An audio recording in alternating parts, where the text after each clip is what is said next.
Let my people go. Moses' voice thundered through Pharaoh's palace, shaking the golden pillars.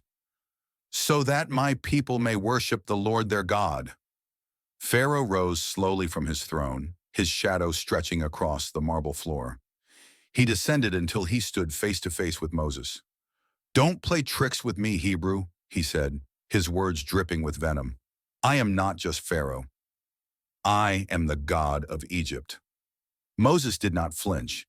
His hand tightened around his staff. But Pharaoh's heart was stone, unyielding. He waved his jeweled hand dismissively. "I will not let them go," he said, his voice dropping to a deadly whisper. "Not ever." Moses and Aaron stepped outside into the dim daylight. The sky churned, dark and heavy. The wind had died. Something was coming. Moses lifted his eyes toward heaven and listened. Then he said, "The furnace. We need soot." They returned to Pharaoh's court. Pharaoh watched them, amused. "Come to beg again?" he mocked. Without a word, Moses reached into his pouch, took a handful of black soot, met Pharaoh's eyes, and threw it toward the sky.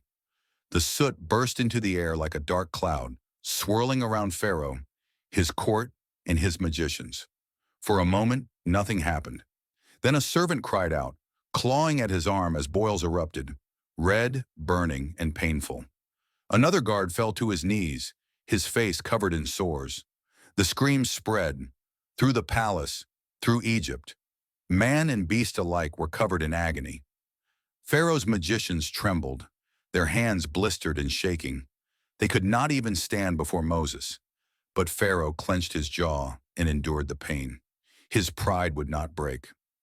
Moses stepped forward, his voice calm but filled with sorrow. "You still do not fear the Lord. But the time is coming when Egypt itself will tremble." He turned and walked away, leaving Pharaoh alone with his pride and his dying kingdom. The great doors closed behind him like thunder.